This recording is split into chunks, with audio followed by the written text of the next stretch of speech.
Welcome to the Thief in the Empty Room podcast, where Zen meets business in a unique exploration of mindfulness, creativity, and entrepreneurship. Join us as we sit down with artists, entrepreneurs, and Zen teachers to uncover the secrets of expanding creative problem solving, reducing stress, and finding balance in a fast-paced world. In this first episode, I interview Rylend Grant, who was born on the wrong side of the tracks in Detroit, Michigan, and experienced a lot of childhood trauma. Rylend ended up moving out to Los Angeles, where he discovered Zen and where we met, and he developed a philosophy on creativity, coping with challenges of daily life, and embracing imperfection. I hope you enjoy. Just to give you guys a quick little background on Rylend, he is an award-winning, Ringo Award-winning in particular, comic book author. Super cool. He'll talk more about this, but from an outsider's perspective or a friend's perspective, I knew him as a 15-year screenwriter in Hollywood, working with the likes of Ridley Scott and F. Gary Gray and some really heavy hitters in the Hollywood screenwriting sort of circle. Then one day he just decided, I'm going to pivot and become a comic book writer. It's been absolutely incredible to see him do this in what feels like to me as a blink of an eye. Now, obviously, as the person creating this work, he'll tell you all the hours of hard work and dedication that have gone into it, that it's not an overnight success by any means. I have to say that from my perspective, it's been absolutely incredible to see. I have copies here of Aberrant and then Banja X as well. You know, he's made multiple appearances at Comic-Con. He's got already a loyal legion of fans. So I'm really curious, Rylend. I mean, we've been friends for a number of years now, but I'd like to hear your story of how you found Zen, meditation, whatever path and journey it took you to find it, and then how it's helped you navigate life, career. I'll let you take it away, but give our viewers and the audience an indication to, how you found Zen and what it's meant to you. And obviously I'll jump in here and there, but I'm curious to hear from your perspective from start to finish. Yeah, I mean, I don't want to be the guy that goes all the way back to the beginning, but I think we all kind of have to go back to the beginning, right? I mean, I think you've heard me say this at Temple a million times while I was talking, teaching, whatever you want to call it. You see it every day. Very troubled people walk through the door. Normally when people walk through the door, they're walking through for a reason, right? You can almost see the 100, 200, 300 pound weight on their back. And Zen practice is all about shedding that via a pound at a time or an ounce at a time or whatever, while trying to keep from adding more weight to your back, because that happens very easily also. So when I came to Zen, Buddhism, practice in general, I was very much in that state. I mean, I was the worst of the worst, getting into all the gory details. I mean, I grew up in a housing project in Detroit. Life was not terribly easy. A lot of alcoholism in my family. My mom drank herself to death when she was 55, and just a lot of other ugly. I don't want to get into the poor me, woe is me crap. Like anyone else, I was wrestling with a lot of demons, right? I was always looking for something, some sort of relief. And I don't know what it was. I think from a very young age, I kind of knew there was something about this practice, about Zen practice, about Buddhist practice. I think the first time I was ever exposed to it, I don't know how old I was really young. And I remember an episode of Cheers where Diane Chambers was talking about koans, right? I wanted to know what a koan was, and I wanted the sound of one hand clapping, and it just blew my mind. I remember having to read about koans after that. I mean, nobody fully understands koans. I think that's the point, right? The whole purpose of them is to kind of break you out of your normal thinking, and things are very black and white and very two-dimensional when you're young, and then you get a whiff of things, and you get a whiff of things in weird ways, right? Episodes of Cheers, and they kind of excite you. I mean, it was first time movies really grabbed me. When I was a kid, I didn't have a lot of my relief was in a movie theater or being glued to a television, right? I think I understood, even though I didn't fully understood, but there was some sense when I was a kid that I was going to grow up to write stories, right? I was just so in love with them. It was a similar thing with Zen. And I don't think my religious upbringing was very weird, where it was a huge mix of Christianity. Like my dad was Catholic, my mom was Baptist, my stepmother was Presbyterian, and my stepfather was Lutheran. Wow. And we went to all four of those churches and more over the course of the years. Catholicism was really interesting to me, I think, because it was so regimented. There was a lot of ceremony, and it was almost militaristic in a way. And it's funny, A lot of parallels to like formal Zen, right? I don't know. It was like the same things about Catholicism appealed to me that do Zen now. But it was weird, you know. I mean, it was like I had, you know, I had grandparents and relatives that were very Jesus-y. It always turned me off. It was weird because I could walk into a church, I could walk into like St. Patrick's Cathedral, I could feel, for lack of a better word, God, right? I could feel something, a higher power, the universe, whatever you want to call it. It was when they said, God looks like this, and God talks like this, and God wants you to act like this. And if you don't act like this, you're going to burst into flames. That was what never jived with me, right? Mostly because of like aggressive, awful, Jesus-y relatives and people around me that were kind of using the church, using God as an excuse to do horrible things to people. I got really turned off by Christianity in general, the whole machine. And it wasn't really until I found a meditation cushion that I felt that again. You know, that when I walk into St. Patrick's Cathedral and I feel God or whatever, I never felt it again until I was down on a meditation cushion. Just sat, got still, and listened. He, she, it, whatever you want to call it, was there. I didn't really find meditation until college. And I mean, that's almost 20 years ago now. Things were pretty rocky with meditation in college. I never expected to kind of make it out of Detroit. Most of the people I grew up with, they still live about 5 minutes away from where they were born. And not that there's anything wrong with that, but it wasn't for me. Just their lives are very small in a lot of ways. I mean, I don't want to sit here and criticize people, but you should be seeking knowledge and other points of view and perspectives and stuff like that. And I think that place kind of has a gravitational pull. That I fought my way out. I ended up with a scholarship to the University of Michigan, and it was this big grand plate. Possibilities were kind of endless and amazing. I was still carrying all this awful with me. Those, you know, that 300 pounds of weight was on my back the whole time. And so the problem with meditation, right? And you see this all the time with those new people that walk through the door. And it's not a flaw of meditation. It's the flaw. It's that meditation allows you to see the flaws in you, right? And so I had been running from all of this horror for like 18, 19 years of my life. When I started to try and meditate for the first couple of times, it was the first time I'd ever stopped. Been in a meditation hall when people have freaked out and they lose it over something or whatever. And so it was like, so this was in college. This was at U of M. This was in college, and it was just terrifying. I mean, when I stopped and got quiet and started looking at all the stuff that I'd been through and that I hadn't dealt with, and all the stuff that was wrong and all the stuff that lie ahead. And at that point, I mean, that was right around the time it was, at 19, I had to put my mom in rehab, keep my stepdad from leaving and all these things. And I had to kind of like go and parent them. And it was this kind of like horrible scarring experience. And so I'm going through all that stuff. You're wrestling with a lot at that age. I hated the idea of dealing with it. And so that scared me for a while. And I was I was on guard and suspicious of meditation for a long time. I love the stories of when you talk about trying to like recreate, was it F. Scott Bukowski, yeah. Bukowski. It runs in my family. Like, we like to have a drink. So yeah, Bukowski was at some point I kind of became enamored with Charles Bukowski. I thought that that's what it meant to be a writer. Drink too much, fight too much. The stereotypical, basically a gunslinger with a pen. And so yeah, it was. I went to the 10th power on that. So when I moved to LA, I moved to LA to attend the American Film Institute, AFI, and in Hollywood, it's one of the better film schools in the world. It's David Lynch went there, and Terrence Malick, just a host of other kind of big time filmmakers, Aronofsky, and it just so happens that AFI is pretty close to Bukowski's old neighborhood. And so when I was going to AFI, I moved right into his old neighborhood, and I drank at the bars that he used to drink at, and I fought drunks in the bars that he used to fight drunks at, and all that stuff. Again, you're not dealing with what you need to deal with. And I think that what this practice is really about. You stop, you listen, and then what needs to be done becomes blatantly obvious. It's all screaming, right?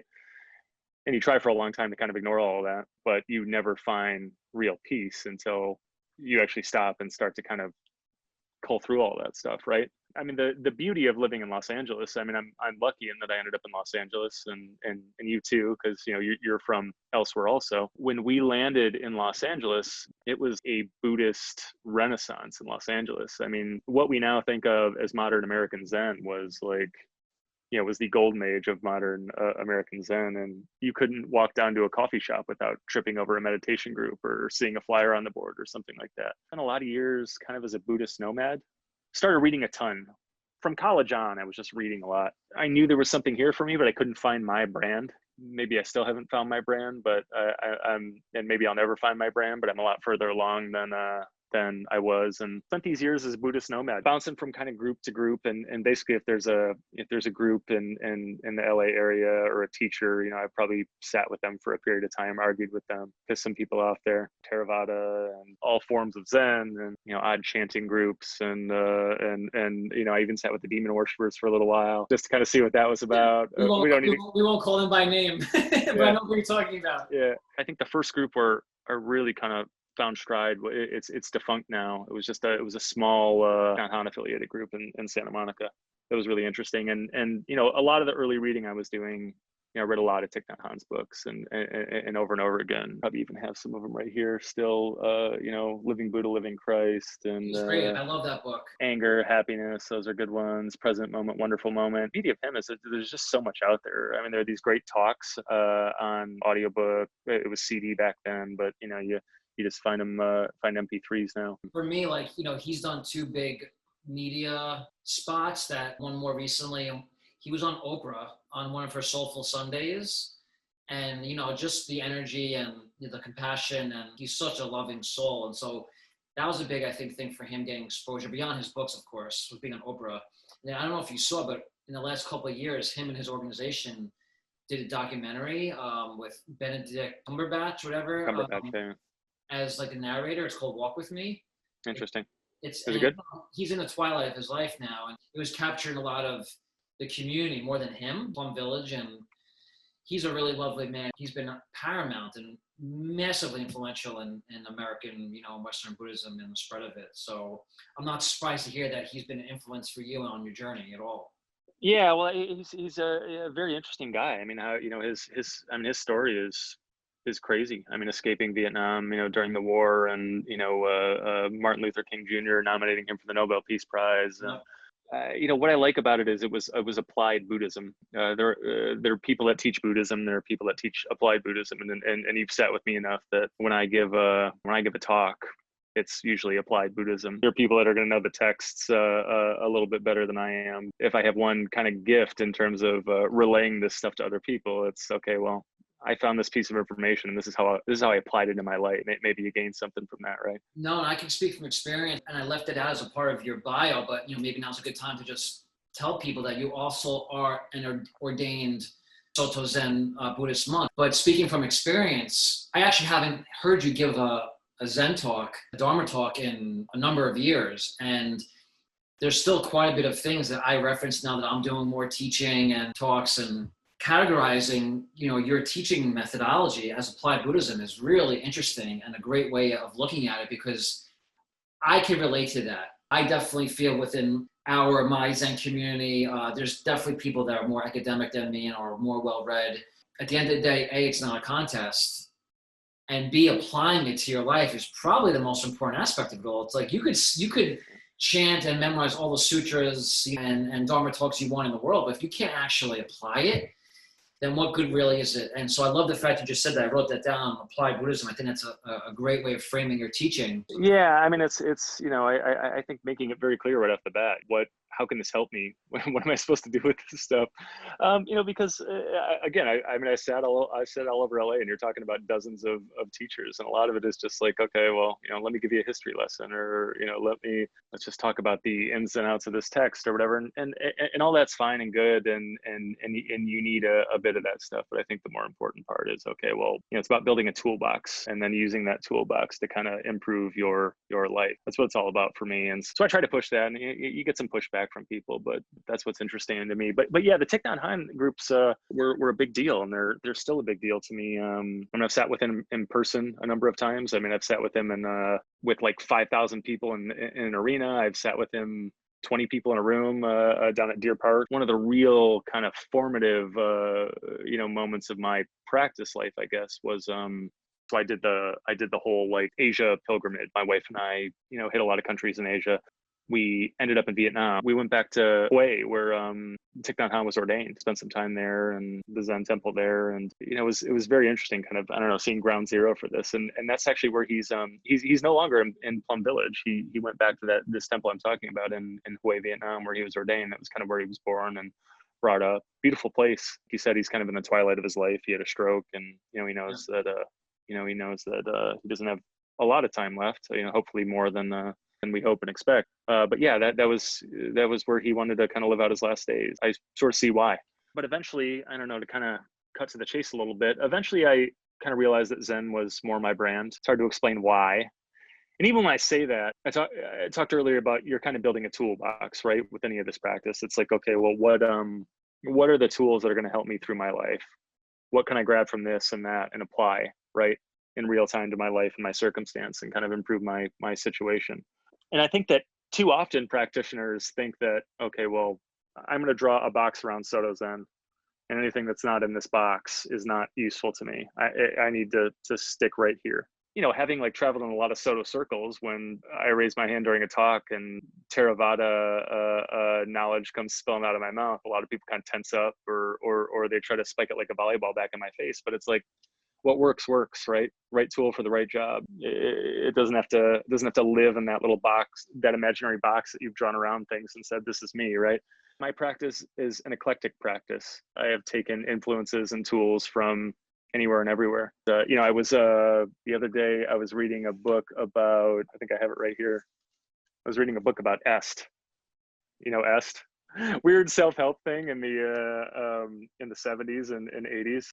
But it caught on for a reason, because there are very interesting self-examination lessons there. So wherever I can take from, I take. But I settled kind of firmly into a Zen practice, and specifically a Soto Zen practice, and spent a lot of time Daigaku at Zen Shuji, and spent a lot of time at ZCLA, which is the way to say it is like half Soto, white plum. So it's kind of a mix of Soto and Rinzai, in an interesting way.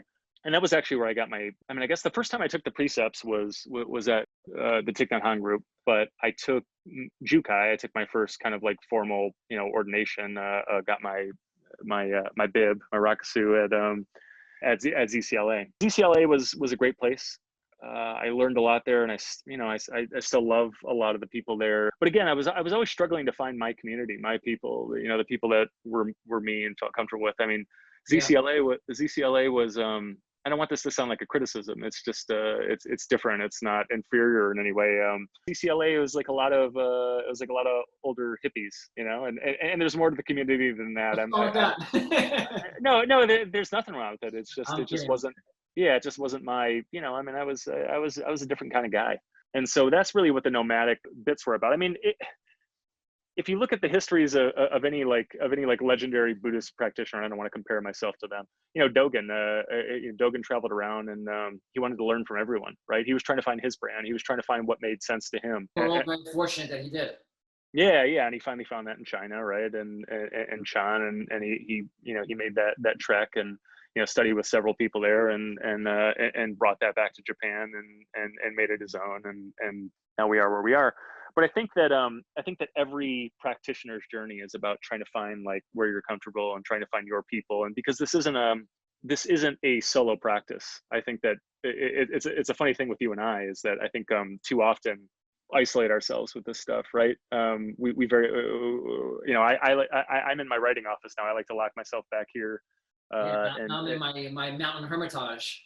Yeah, and just shut out the world, right? But it's the three jewels, like Buddha, Dharma, Sangha. You and I both are very good with the Buddha. We're very good with the Dharma. That Sangha thing eludes us sometimes, and I think we really have to kind of push ourselves. And you just naturally used your middle finger as you were describing Sangha. I wonder if that was Freudian slip.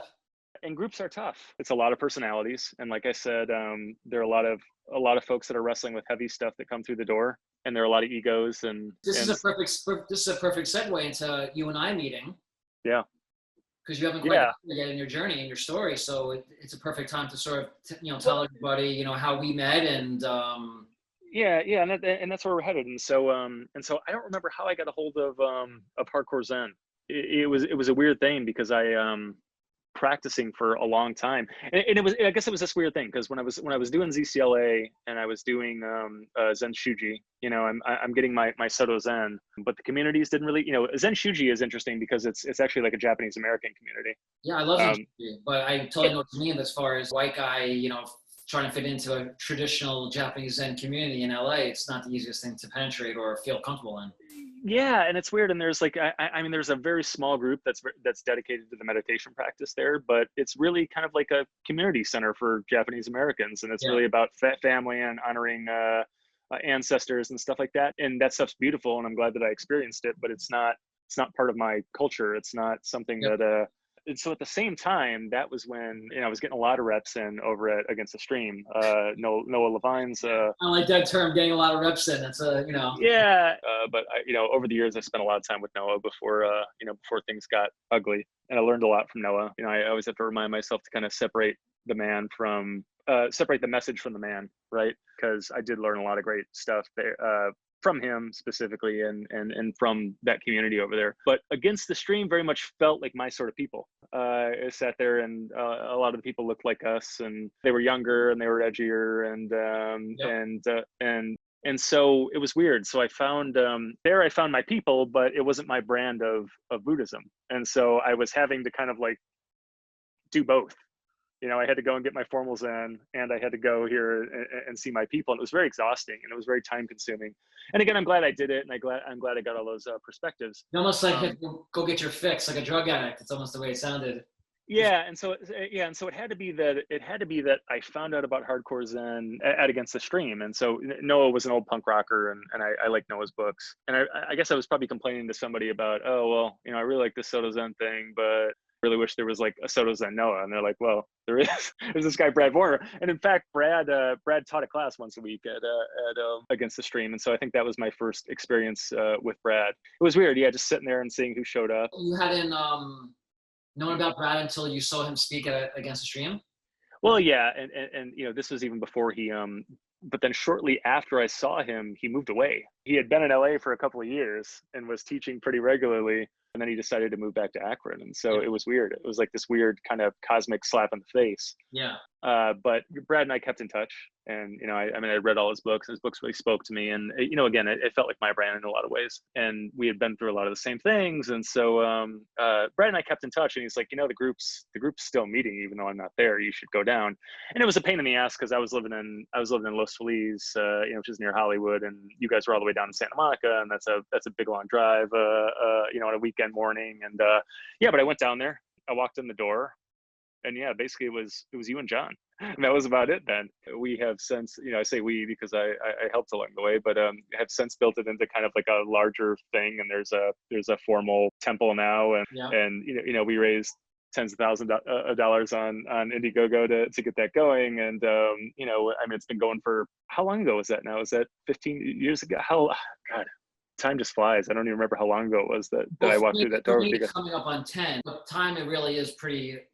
No, yeah, but it was almost, yeah. So I walked through the door, and it was you and John Graves, who was another another guy who was ordained by Brad. On this podcast as well. And yeah, the three of us kind of became the Three Musketeers, right? And of course, there were other people that part of the family and stuff like that. Nina, who was kind of Nina Snow, who's another ordained Soto Zen monk and yoga teacher, who was kind of the den mother, and Brad, of course. And in those initial years, you're talking about 10 years ago, when the group was meeting in that space in Santa Monica, even before you and I ever came along, right? Before John ever came along, but. It was about 10 years ago that the three of us were sitting in a room alone in Santa Monica for weeks on end. I don't know how it came about, but the three of us just kind of all said at the same time, like, what if this thing got bigger, right? 10 years later, again, there is a formal center, and Brad has a place to teach, and there are classes, most every day, despite COVID and all that, ordinations and jukais, and we've built a community and a community center, and it's really something interesting. And then divorces and separation, of course. That's how you and I met. I walked through the door one day, and it's cool. And I appreciate you giving everyone that sort of perspective and that drive down memory lane. For me, I almost remember the day you walked through the door. It was sort of immediately I knew this was someone I was going to be able to relate to and click with. And I think you sat next to me your first time at the center. I do have a memory of obviously sitting next to each other. And the thing that's so fascinating to me is. It's amazing how close you could get to someone by sitting in silence. You and I have spent hundreds of hours hanging out and talking, and we've done all different kinds of social events together. But I don't know if any of that really replaces, it's not the same because we built a foundation on silence in a sense, and being supportive and, picking on each other when we did, have time to talk and hang out. That kind of friendship is rare. I think both of us growing up, obviously in America, you in the Midwest, me in the East Coast, like most, especially males, you and I in particular, I can only speak of. A lot of our friends came through, sports and school and obviously like the more traditional ways. And very rarely, if ever, do you establish a relationship with someone that's based on silence. The fact that we became so close by sitting in silence next to each other for years, I think has allowed our relationship to stay strong, even if we don't talk to each other or see each other for that matter that often. It's like there's that deep, there's a visceral support system that we've created, through almost the cosmos in a way, without sounding too hippy dippy.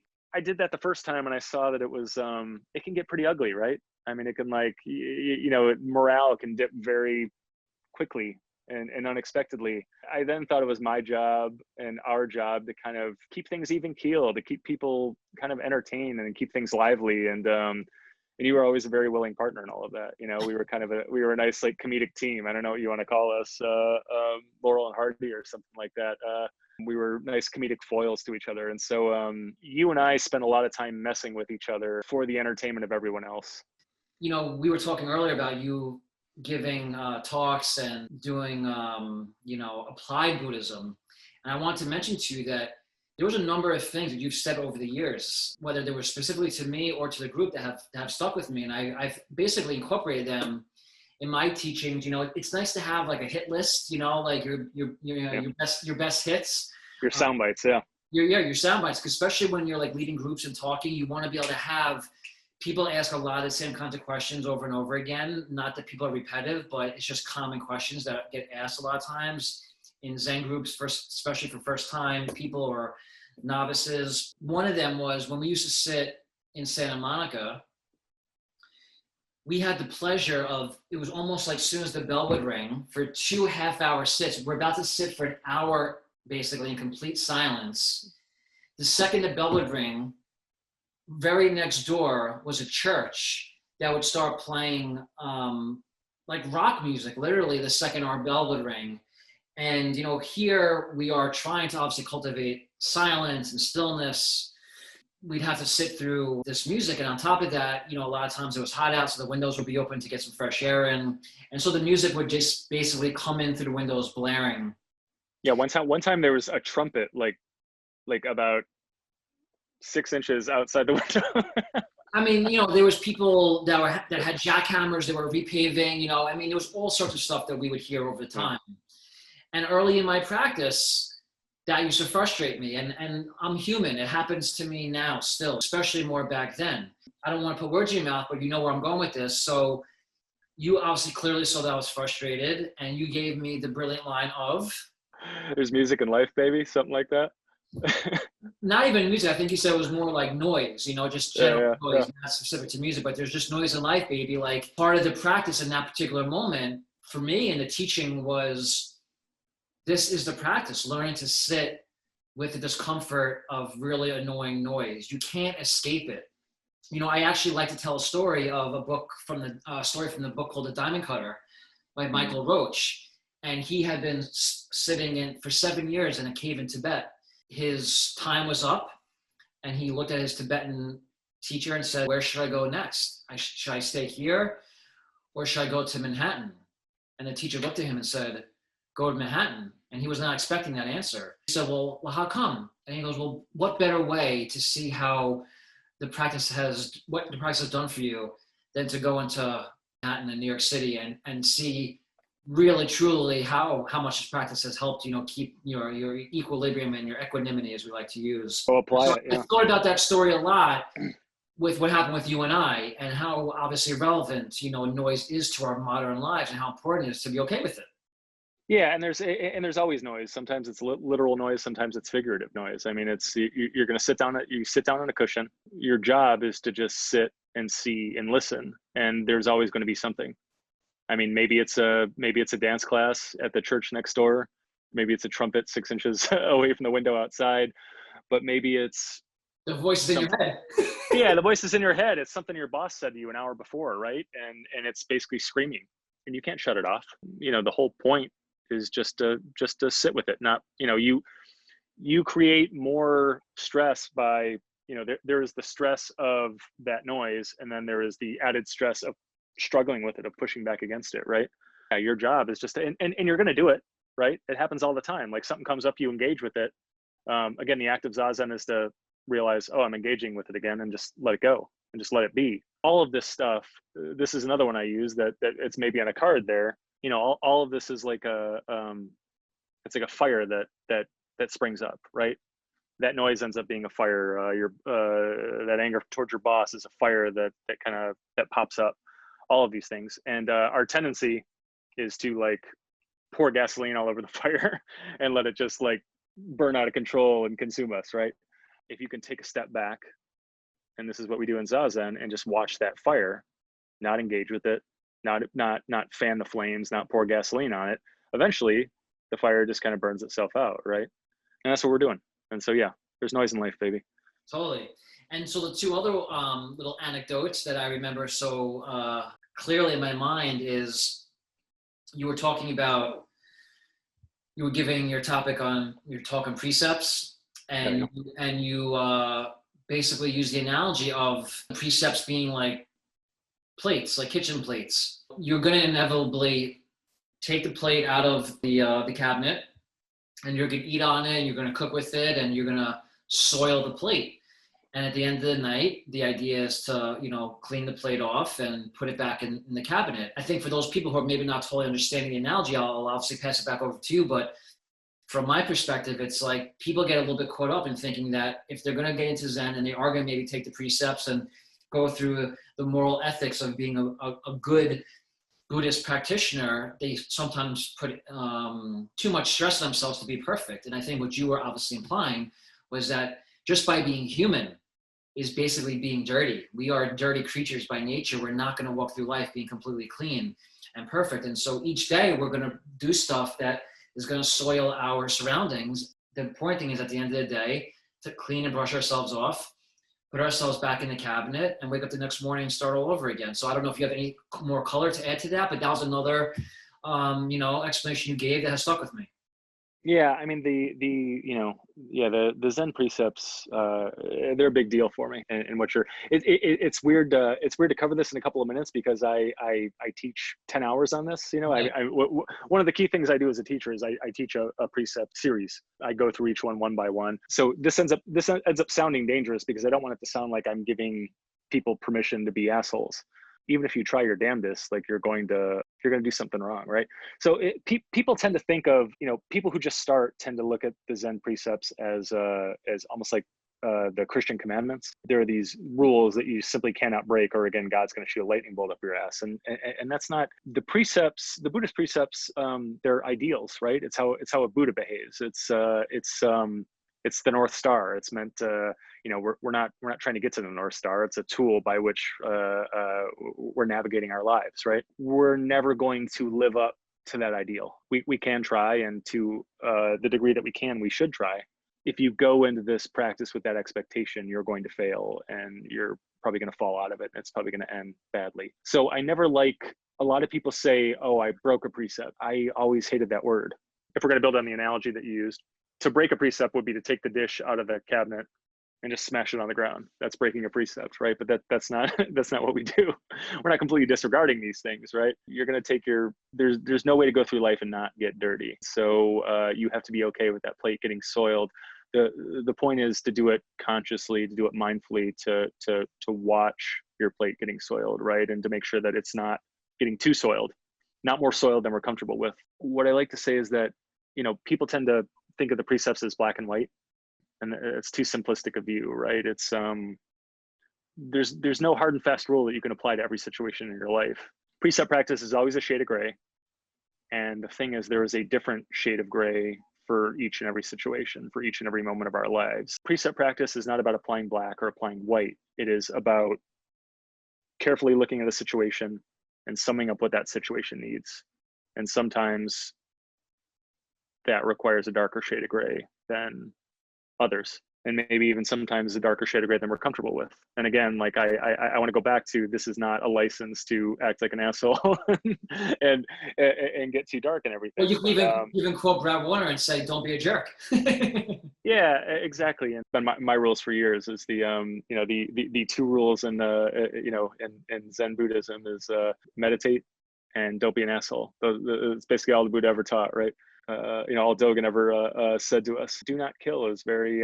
This is the example. You cannot wake up and go through a day without killing. It's going to happen. I'm not going to wake up and murder someone today. Hopefully not. I don't plan to.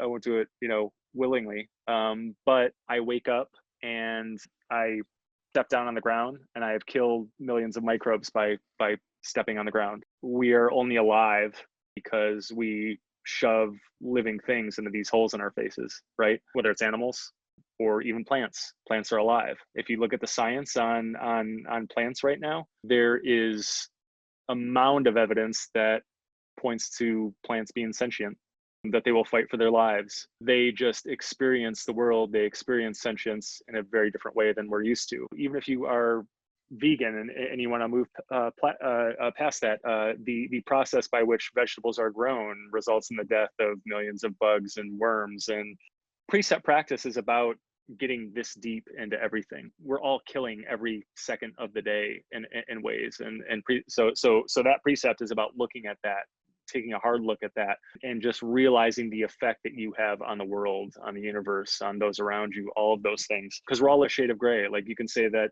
a vegetarian is a lighter shade of gray than somebody who's like mainlining burgers every day, but you are going to violate that precept. You are going to soil that precept in every single moment of your life, that you haven't soiled your dish, that just because you didn't rob a bank, that you're not stealing in every moment in a way. So yeah, I mean, it's again, it's a 10-hour discussion, but yeah, that's the root of that.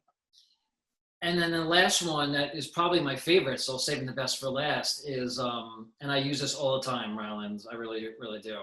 I remember you telling me a story, and it wasn't maybe specifically to me, but it was probably to the group at the time, about daily practice and how important it is to sit daily. And you were explaining a day when you and your wife were maybe a little bit at odds with one another or bickering, perhaps. And she looks at you and goes, "Have you sat today yet?" And you're like, "You know what? I haven't." And she's like, "Go in the other room and go sit. And when you're done, come back to me and we can have a normal conversation." And, you obviously left the room and went and sat and came back. And, within a half hour, you were a completely different person and you could have a normal conversation with her. And that story has always stuck with me also, because even though I've been sitting and practicing for, 10 years now, it amazes me that each and every sit is different. And each and every sit provides you the opportunity to come back to a clean slate, a straight spine, a clean breath, and to do the right thing, essentially, and we sometimes forget about that in the slice of moments. We could get pulled, into ego and out of, sort of our, Zen frame of mind, if you will. And we could also pull ourselves back in pretty easily if we have the right mechanisms and the right attitude and the desire. So I love that story as well. And so I don't know if you want to add anything or, to that. Yeah. It was an interesting time. I mean, I still sit regularly and have for a long time, but at that period in my life, I had sat every day, twice a day for 4 years straight. I think I got somewhere close to 4.5 years, I think, before I broke it off. And it was, you talk about an ego trip, you talk about addiction, and I used to like brag that, oh yeah, I've got 4 years now, So there were issues with that I had to deal with. I mean, Yeah. Eventually I broke the streak simply to put it to bed, to get rid of this ego trip, right? I had to not sit in order to for the sake of my practice, I had to not sit and break the streak. I had to give myself permission not to do it. I was sitting for the wrong reasons. When you sit every day, twice a day for 4 years, you end up in a good place. When you don't do it, it becomes so wildly noticeable. Of course, my wife knows me better than anyone, so she would of course be the one to notice it. I was a couple hours overdue or something like that. Characterized it as a question. I think that how I remember it was almost like a command. It was almost like you obviously haven't sat yet today. You need to go sit. And she was right, and I did. But yeah, I mean, it's just this And you're not just doing this for you, you're doing this for everyone around you. And it becomes very obvious when you cohabitate with someone. But that goes, you send ripples out in the entire universe. You know, the checkout person at the grocery store sees it. A guy in the car that you're passing, you know, on the 110 sees it. How you treat them, they then carry that home with them, and they carry that with them into the grocery store. And, you know, the fate of the universe is in your hands in a way, if I can get grandiose with it. It's a very cosmic and powerful way of looking at it, but I certainly know what you're saying. So we could sort of wrap up. I mean, obviously, if you have any further takeaways or lessons, you know, one of the things I was going to ask you about, and we could maybe dabble or touch on it, or we could pass on it, but when I talk with people, especially people I'm working with one-on-one, a lot of times people talk about prioritization and time management, and you transitioning from a 15-year Hollywood, you know, screenwriter to a comic book author, seemingly overnight. Do you have any thoughts or feelings or advice for people that feel like they're overwhelmed? You know, you have a child at home, you have a wife, and you just started basically not a new career because you're still a writer, but you've changed the medium. Any advice or tips for people that feel overwhelmed by what to prioritize, or I have so many projects, you know, because, you know, watching you from a distance, it's been pretty remarkable to see that transition. You seem to make it pretty smoothly from my vantage point. So any thoughts on that? Yeah, not as smoothly as you would think. And I should clarify something. You know, that the Hollywood career is still going. So I'm working two jobs now. You know, my day job is writing movies and TV shows, and I basically, you know, comic books are my, you know, whatever you want to call a moonlight as a comic book Side hustle. Yeah, exactly. And those things intertwine because my comic books get optioned for film and TV, and then those become film and TV projects, and it is not easy, particularly when you bring the 3-year-old into the mix. I mean, you know, that was what happened is my comic career took off basically right around the time my daughter was born. And also my wife and I had just bought a new house. My workload doubled and I had about half the time to do it. I had to relearn how to live and how to work. You and I talked a little bit about this when, like, before we fired the recording app, because you're writing a book yourself. And so it's not something you've done a ton of. So you're learning how to write. I mean, all I can say is that it's a practice. There is a way to do it. The more you do it, the easier it is to do, the better you get at it. If you take time away from it, it's very hard to go back. It is almost exactly like a Zen practice. It's something you have to do every day, and you have to kind of keep coming back to that place of clarity and inspiration. And yeah, I mean, I think that's the key. I mean, the same principles that I use in my practice, I just then apply to my work life. It's very helpful. I come into the office in the morning and I sit and I get myself in the right place. Then and only then am I able to kind of sit down at the keyboard and kind of let stuff flow, because I walk into the office with all this crap in my head and I have to sit down. You sit for whatever it is, 20 minutes, half hour, and kind of all burns off, right?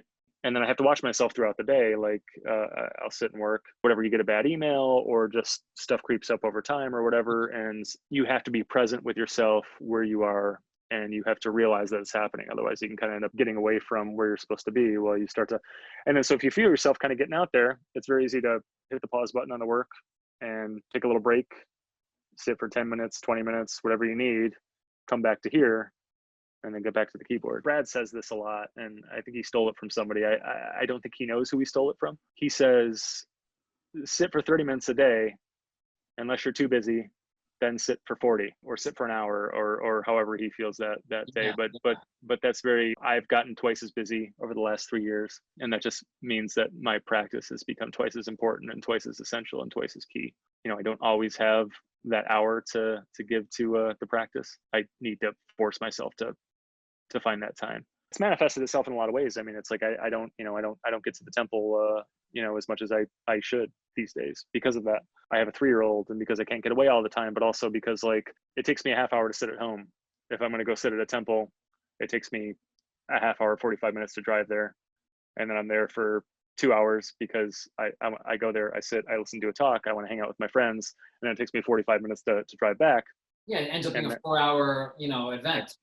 Yeah, and it's wonderful. And if I was 30 and I had all the time in the world and no responsibilities, then when I was 30, I went 5 days a week. Well, the good news is no one's going to the temples anymore right now.